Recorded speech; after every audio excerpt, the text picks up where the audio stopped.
उत्तर प्रदेश के डीआरडीओ के senior technical officer Narayan Singh Batoi ji. जय भीम सर।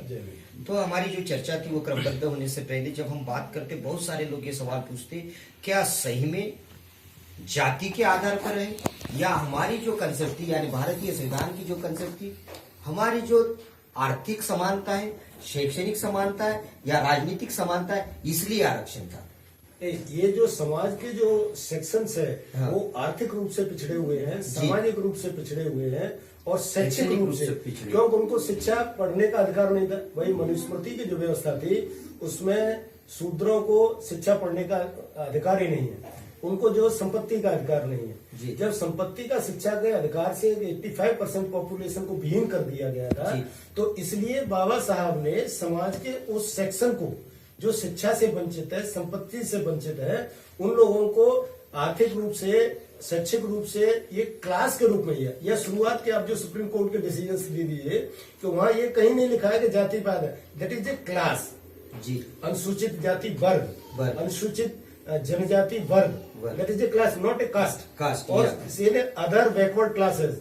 जब संविधान डिबेट्स के अंदर जब उन्होंने जो अपने जो पूर्व गृह मंत्री सरदार वल्लभ भाई पटेल ने जब ये पूछा था बाबा साहब से कि ये कौन सा वो है जो अदर ओआईसी क्या होता है, तो तब उन्होंने बताया कि भाई आप ये बताइए, जो ब्राह्मण नहीं है, जो क्षत्रिय नहीं है, जो वैश्य नहीं है, उसके बाद में जितनी जो बचता है that is the OIC other backward class. यानी इसका मतलब 6743 जो जातियों का जो सोसाइटी है, जो समाज है, वो ओआईसी में, तो वो किसी जाति का नहीं है। उनका आर्थिक, शैक्षिक और सामाजिक रूप से जो पिछड़ापन है, उसकी वजह से संविधान में प्रोविजन दिया था जी। बहुत अच्छी बात की। यानी हम लोग जो इतना भी लोग अपप्रचार कर रहे हैं कि जाति के आधार पर आरक्षण, ये गलत बात है। ये जाति के आधार पर नहीं है, ये सामाजिक, आर्थिक और शैक्षिक रूप से जो पिछड़ा हुआ वर्ग है, उन लोगों के लिए। भाई धम्म का और बाबा साहब का बेसिक फंडा तो ये था कि ने जात विहीन समाज की स्थापना करना, बराबर, शोषण विहीन समाज की स्थापना करनी है। तो शोषण, चाहे वो जातीय शोषण हो, चाहे वो आर्थिक शोषण हो, चाहे सामाजिक शोषण हो या शैक्षिक शोषण हो जी, इन शोषण को समाप्त करने के लिए क्लास होना जरूरी है। भाई 6700 जातियों को रिप्रेजेंटेशन नहीं दे सकते, इसलिए जो क्लास है, अनुसूचित वर्ग, जनजाति वर्ग, ओबीसी वर्ग और जो सामान्य वर्ग जी, तो इसलिए ये वर्ग है, मतलब ये जाति के आधार पर नहीं है। संविधान में व्यवस्था कास्ट वाली नहीं है, वहाँ केवल वर्ग के आधार पर व्यवस्था की गई थी। जब डॉक्टर बाबा साहब अम्बेडकर ने 1927 को बहिष्कृत हितकर्मी सभा की स्थापना की थी, और उस वक्त डॉक्टर बाबा साहब अम्बेडकर का जो घोष वाक्य था, to educated, to agitated, to organise.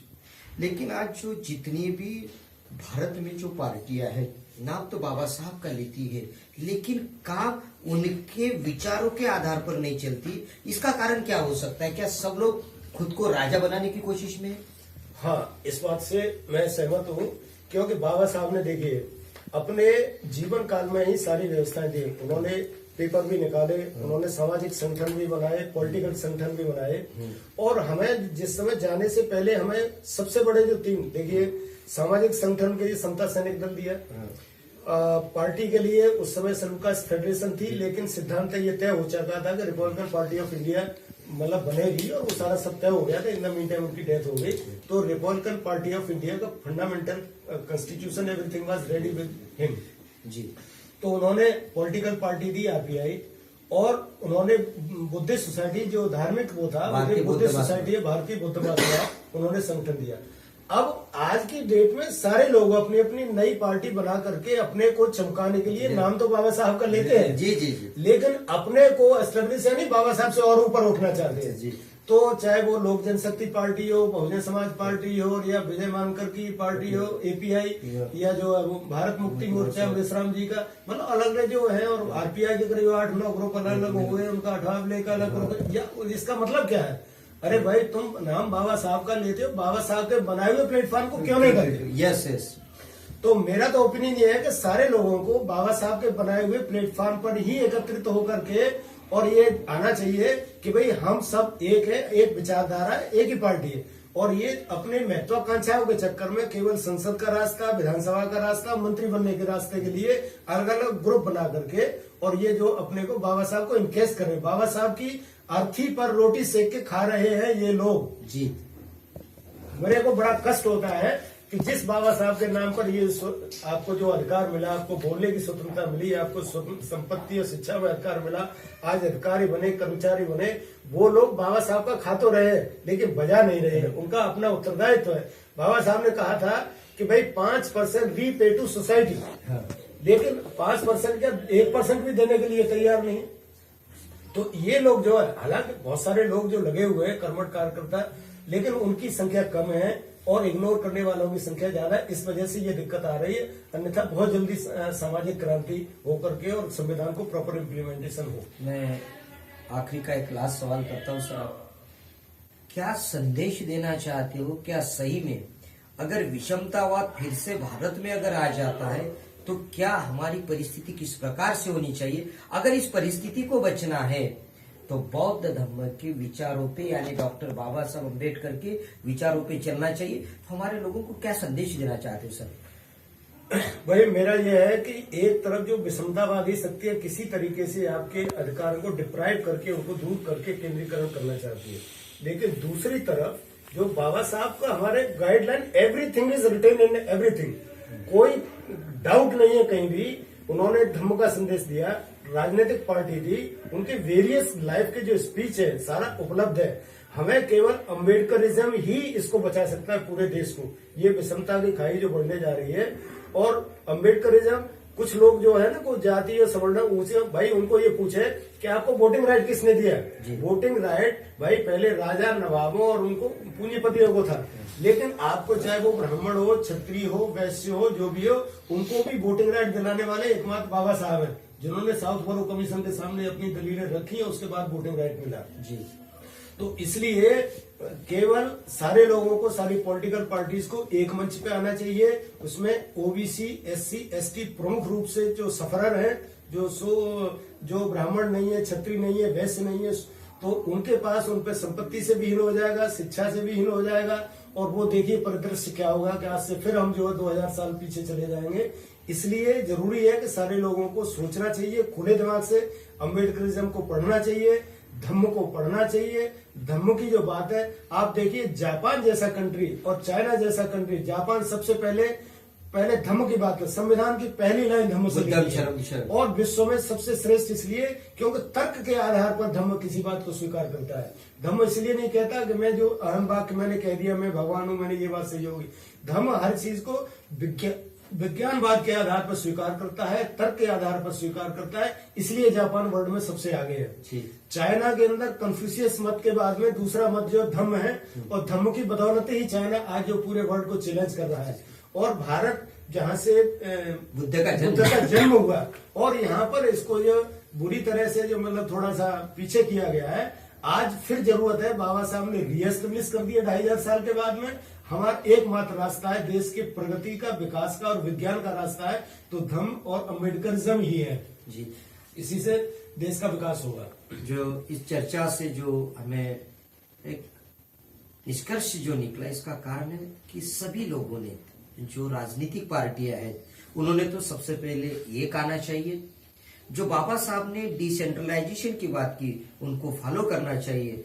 तब जाके बाबा साहब ने जो 1927 को जो बहिष्कृत हितकर्णी सभा की स्थापना की थी, और वहां पे जो हमें ये घोष वाक्य दिया था, टू एजुकेटेड, टू एजुकेटेड और टू ऑर्गेनाइज, यानी शिक्षा संगठित हो यानी संघर्ष करा, ये जो बात की थी वो सही में सही तरीके से लागू होंगी।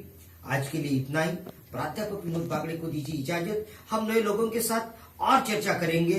संविधान हो, चाहे धम्म हो, चाहे राजनीतिक हो, चाहे आर्थिक हो या शैक्षणिक हो, ये सारे ऊपर चर्चा करेंगे। आपका अपना कार्यक्रम मेरी बात इस कार्यक्रम में। तब तक के लिए इजाजत चाहता हूं कैमरामैन कोमल पटेल के साथ। जय भीम। बहुत अच्छा रहा। महाराष्ट्र सॉरी सेंट्रल गवर्नमेंट के बहुत सारे अवार्ड भी मिल चुके हैं, और जो गवर्नमेंट का एक जो होता है पाथ अवार्ड सेंट्रल गवर्नमेंट का, जिन्होंने उनका प्रोजेक्ट उस वक्त गवर्नमेंट को उन्होंने दिया था, तो उनको वो 5 लाख का जो प्रोजेक्ट है सबसे बड़ा वो अवार्ड है, वो भी मिल चुका है। और गवर्नमेंट हो या फिर एम्प्लॉय की जो एसोसिएशन होती है उनके बीच में जो मैसेंजर का काम किया है, गुड मैसेंजर का, वो भी हमारे बटोई साहब ने किया है। और खास करके धम्म के प्रति हो या फिर अंबेडकर राइट्स मूवमेंट हो, उनका भी काफी जानकारी है। तो चलो, जय भीम बटोई साहब, मन की बात इस कार्यक्रम में मैं आपका स्वागत करता हूँ। सबसे पहले बताइए कि जब हम बौद्ध धम्म और इंडियन कॉन्स्टिट्यूशन का कोरिलेशन लगाते हैं तो दोनों में क्या कोरिलेशन है कि जो बुद्ध ने बात की है वो उस बातों का इम्प्लीमेंट डॉक्टर बाबा साहब अम्बेडकर ने अपने संविधान में रखा है। हमारे दर्शकों को इसका कोरिलेशन जरा थोड़े से बताइए। देखिए, बाबा साहब ने जो बेसिक फंडामेंटल लिया बुद्धिज्म से लिया, और बुद्धिज्म की जो बेसिक है स्वतंत्रता, समानता, बंधुत्व और न्याय, ये 4 गोल्डन प्रिंसिपल्स जो बुद्ध ने उस समय दिए थे, वो आज की डेट में भी international court of human rights ने भी इस बात को एडमिट किया कि स्वतंत्रता, समानता, बंधुत्व और न्याय के जो 4 जो ह्यूमन राइट्स के प्रिंसिपल्स हैं वो बुद्धिज्म में हैं। उन्हीं फंडामेंटल को लेकर के बाबा साहब ने संविधान के अंदर सारी उन बातों को, स्वतंत्रता, समानता, बंधुत्व और न्याय पर आधारित सारे संविधान की रचना की। और इसमें सबसे पहले जो फर्स्ट पेज ही जो कॉन्स्टिट्यूशन प्रीम्बेल जिसे कहते हैं, प्रस्तावना कहते हैं, संविधान की प्रस्तावना के अंदर जो बाबा साहब ने लिखा, तो उन्होंने जो कंट्री को एकत्रित करने के लिए, पूरे को बनाए रखने के लिए संप्रभुता, एकता, अखंडता, इसके साथ धर्मनिरपेक्षता, समाजवाद, लोकतंत्र, बोले ये चीजें होंगी तो जब भी जो स्वतंत्रता, समानता, बंधुत्व और न्याय एस्टेब्लिश होगा। तो उन्होंने पूरे संविधान के अंदर directive principle of state policy में कल्याणकारी राज्य के लिए वही कहा है जो गौतम बुद्ध ने अपने धम्म में कहा था। तो यानी जो धम्म का बेसिक फंडामेंटल है अनुच्छेद 35 से लेकर के 51 तक। अच्छा, साथ साथ में ये है कि धम्म के अंदर जो संघ के कार्य प्लस उपासक के जो कार्य थे, अनुच्छेद 51 का के अंदर जो ड्यूटीज ऑफ सिटीजन्स का भी संविधान के अंदर उल्लेख है, वो साफ साफ इंगित करता है कि राज्य के जो कार्य है कल्याणकारी के साथ साथ हमारे नागरिकों का भी कर्तव्य है कि हमें क्या क्या करना चाहिए। और इसी प्रकार से फंडामेंटल राइट्स के अंदर अनुच्छेद 13 से लेकर के और 34 तक जो व्यवस्था की, उसमें सारे अधिकारों को विधिवत तरीके से बोलने का अधिकार, स्वतंत्रता का अधिकार, जीने का अधिकार, धर्म का अधिकार, सारे अधिकारों को उन्होंने विधिवत रूप से क्लासिफाई करके लोगों को ये राइट दिया। विश्व के अंदर इतना उचित और बढ़िया संविधान के अब तक करीब विश्व के 67 देश इस बात को स्वीकार कर चुके हैं कि उन्होंने बेसिक फंडामेंटल भारतीय संविधान से अडॉप्ट करके अपने संविधान में शामिल किया। ये यानी विश्व स्तर पर बाबा साहब की एक बहुत बड़ी महानता है, जिसको symbol of knowledge California university ने जिनको दिया हुआ है, वो इस बात का ये प्रूव होता है कि विश्व के 67 देशों ने हमारे संविधान से सीख लेकर के अपने संविधान में चीजें लागू की। जब हम कल्याणकारी राज्य की बात करते हैं तो कोई भी सरकार रहे, क्या वो अपने राज्य में डिसेंट्रलाइजेशन, सारी जो स्कीमें वो डिसेंट्रलाइजेशन क्यों नहीं करते हैं सर जी? सबसे पहले तो हर आदमी जो हर सीएम रहे, पीएम रहे, प्रेसिडेंट की तो बात नहीं करूंगा, जितने भी जो मंत्री जो है बात डिसेंट्रलाइजेशन की करते हैं, कल्याणकारी राज्य की करते हैं, लेकिन जो रूल्स है वो लागू क्यों नहीं करते? क्या कारण है उसका? उसका कारण यह है कि 2 तरह की विचारधारा भारत देश के अंदर है। एक बात विचारधारा धम्म की विचारधारा, जिसमें कि स्वतंत्रता, समानता, बंधुत्व और न्याय यानी डिसेंट्रलाइजेशन, जी सबको बराबर का अधिकार दो, उनको स्वतंत्र करो, पूंजी का अधिकार, संपत्ति का, यानी डिसेंट्रलाइजेशन की बात करते हैं। दूसरी तरफ विचारधारा है ब्राह्मणिज्म की विचारधारा, वो कि सारी चीजों को अपने साथ एकत्रित करके ऊपर रखना चाहती है। सारा जो है क्षत्रियों को पूरा प्रशासन का काम क्षत्रियों के हाथ में रहेगा, व्यापार का, संपत्ति का सारा काम बनियों के हाथ में रहेगा, जी व्यवस्था का सारा काम जो ब्राह्मण के हाथ में रहेगा, राजा भी वो करेगा जो ब्राह्मण करेगा। यानी सेंट्रलाइजेशन ऑफ पावर जो ब्राह्मणिज्म में केंद्रित होता है और धम्म के अंदर डिसेंट्रलाइजेशन होता है जो आम जनता तक पहुंचे। और हमारे संविधान में जो कुछ भी यार नीचे तक मिला है तो उसका केवल संविधान की बदौलत ही 563 रियासतों को इकट्ठा करके एक बनाया, राष्ट्र की एकता को सर्वोपरि किया, और संविधान की बदौलत ही जो राइट्स जो दिए गए उन्हें नीचे जनता तक पहुंचाया, ये संविधान की बदौलत। यानी पूरी इतनी 563 रियासतों को इकट्ठा करके एक बनाना प्लस आम जनता के अधिकारों को जनता तक पहुंचाना, ये सब हमारे संविधान की श्रेष्ठता है। जब भी हम संविधान की श्रेष्ठता के बारे में बोलते, पूरा विश्व डॉक्टर बाबा साहब अम्बेडकर के संविधान को मानते, लेकिन आज भी जो विषमतावादी लोग हैं वो संविधान की समीक्षा क्यों करना चाहते हैं? क्या है कि पूरा विश्व जो है बाबा साहब के संविधान को मानता है, लेकिन आज कुछ लोग जो विषमतावाद फैलाने की कोशिश कर रहे हैं, तो हमारे दर्शकों को ये बात बताइए कि क्या बौद्ध धर्म जो समानता के ऊपर चलता है, क्या आज उसकी आवश्यकता है विषमतावाद को नष्ट करने के लिए? हाँ बिल्कुल, जो है भाई यहाँ दो तरह के विचारधारा के लोग हैं।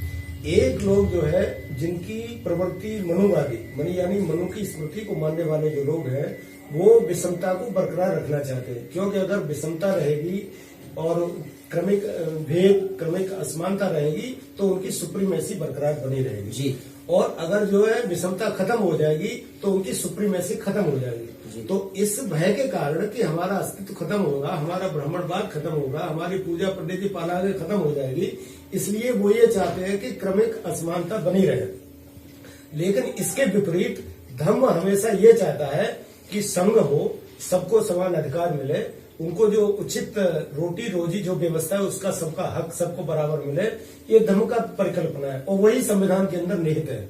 लेकिन कुछ ऐसे लोगों के हाथ में संविधान जो आगे आए या उनकी सत्ता उनके हाथ में है, वो उस विषमता को बरकरार बनाए रखने की एक प्रकार और मिस इम्प्लीमेंटेशन या गलत इंटरप्रिटेशन करके चीजों को अपने हाथ में केंद्रित रखना चाहते हैं। जैसे मैं एक चीज आपको साफ साफ कहना चाहता हूँ, जैसे संविधान में SC/ST के लिए आरक्षण दिया, OBC के लिए आरक्षण दिया, और उसके बाद में दूसरा तो ये जो क्लास जो थी बाबा साहब ने इसलिए कहा कि ये जो वीकर सेक्शन है, इन लोगों को उनका अधिकार जब ही मिलेगा जब उनको कोई क्लासिफाई रिजर्व कर दिया जाएगा। बाकी जो 50% है that is the open category, open category for all. इसमें क्या है कि कोई भी आदमी आकर के ओपन कैटेगरी में फाइट कर सकता है जी।